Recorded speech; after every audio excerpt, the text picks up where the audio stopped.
So here we are going to see about scoping. So we all know about once we declare a variable that allocates depends on the value. Integer means 2 bytes of memory, float means 4 bytes of memory in a memory area, in a memory location.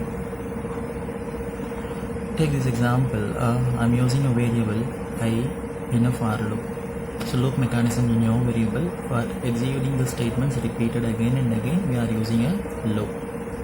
So here I used a variable I for execute a loop statement at a certain time, 10 time or 20 time. So loop process is over. Now I'm moving to the next line of the program. So I'm not going to use that I variable. For loop purpose only I declared I variable. So my expected work is over, but that I variable still remaining in the memory location. If suppose that is remaining in the memory location till end of the program means, so that's waste. Unnecessarily we are using the 2 bytes or 4 bytes of memory, so that decrease the performance of our program. Correct? Unnecessarily we are taking overload.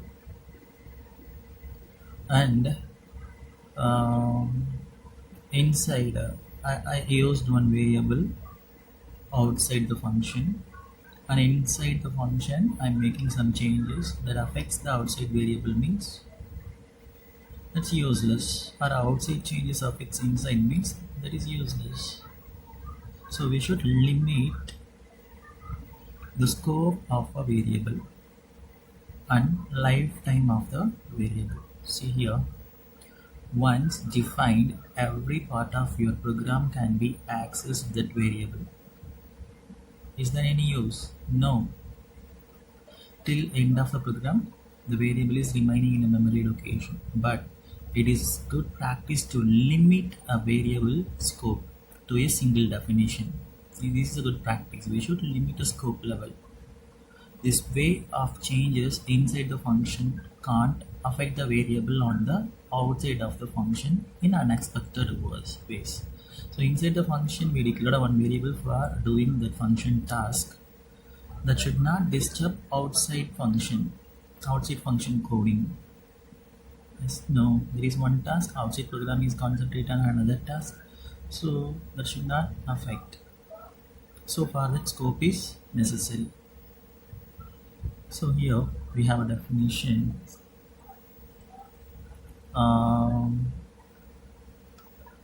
Mapping.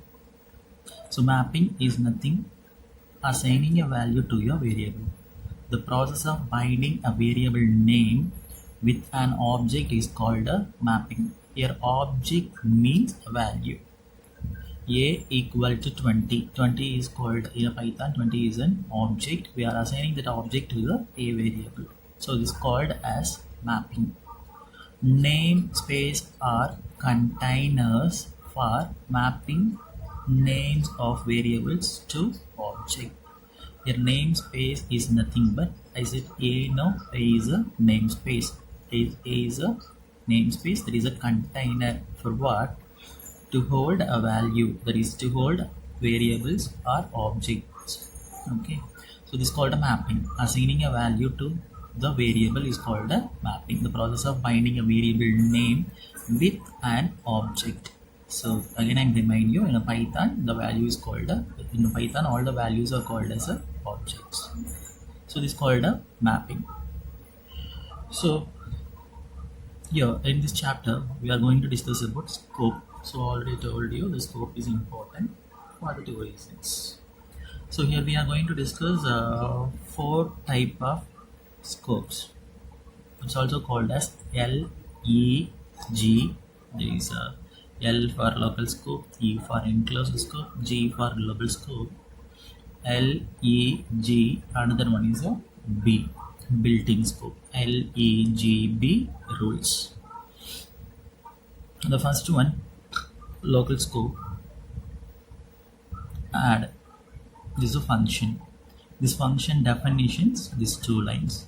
So in Python program there is no curly braces for enclosed set of statements. So instead of curly braces, here we will use tab space. See here I used one small space after this add line.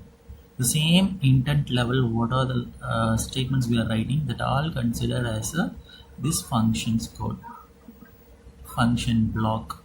So this same level I written this A and print also. These two are the definition of this add function. Okay, coming with the local scope. Here I used A equal to 20. So now A value is 20. I'm trying to print that A value.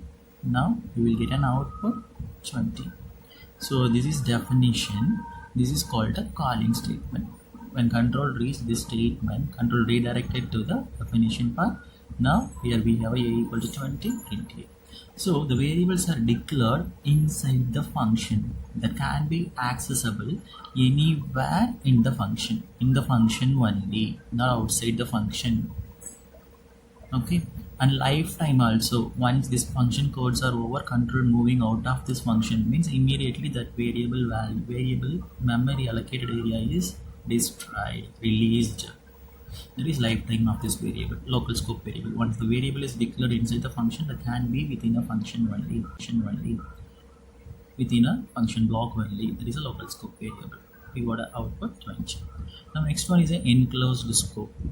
So enclosed scope means here the same example, add function one tab inside I used A equal to 20. That means this A is a add function statement.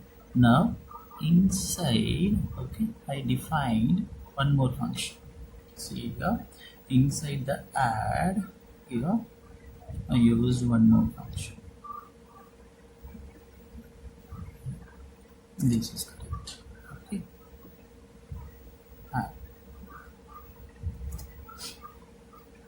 So here I used sub A equal to 20, that is add statement.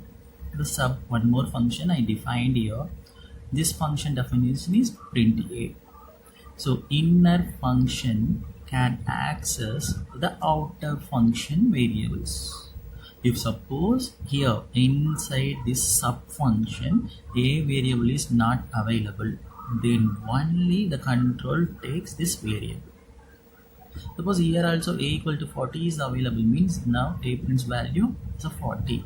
First the control checks the function contains the same variable or not. If not, means if there is an outer function, the outer function variable also can be accessible in the inner functions. So this as color is inner function definition area, this white color is outer definition area. Inner function can access the outer function variables. This is called the enclosed scope. So output here is a 20. The next one is a global scope variable. Once the variable is declared, so here only I started the program. This intent level left side near the margin, these are all your full entire program, and I defined the add function. One small space I used, so print A is a add function definition. So here we have one more function, that is a sub function. Here we have a sub function definition. So function definition print A. So now I'm trying to print A, this variable, this A prints a 20. So global scope variable, this is already last year we have discussed. Global scope variable means this can be accessible anywhere in the program. So print A prints a 20 as a value. So now I'm trying to print that is inside here, inside the add we have one more function, print sub function. Here also we can access this 20, that is print A. Now this prints as 20. So global scope variable can be accessible anywhere in the program. That is lifetime of the global scope variable is lifetime of the program.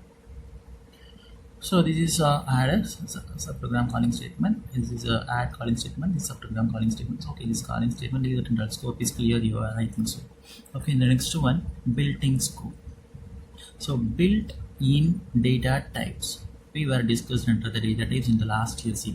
What is built-in data type? That's already available in a C++ compiler. We are using the data types for our purpose.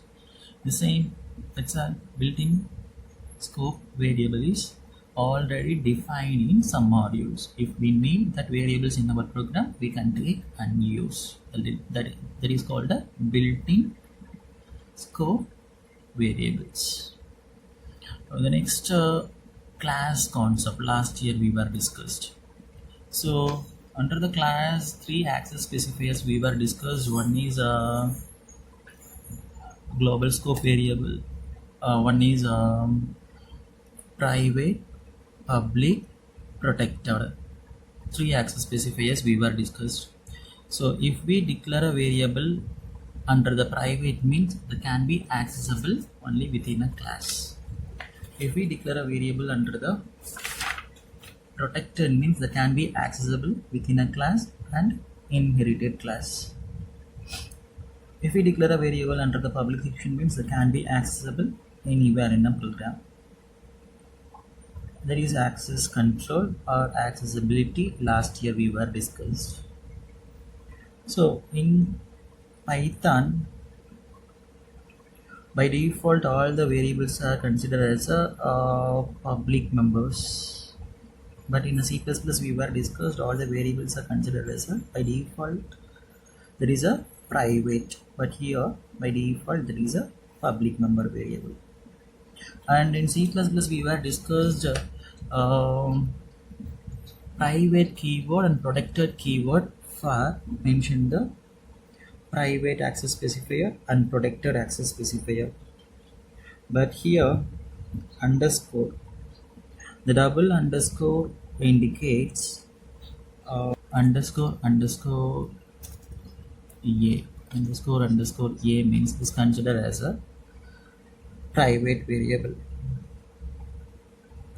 There is only single underscore and a you are using means single underscore then followed by a variable name underscore then a.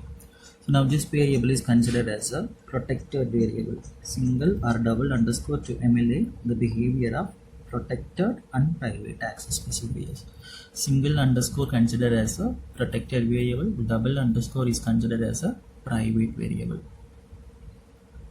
So these are all the accessing, limit and lifetime of the variable in all the programming languages. It is scoping in Python programming language, LEGB rule. That is the most important while we are entering into the Python programming language. Thank you.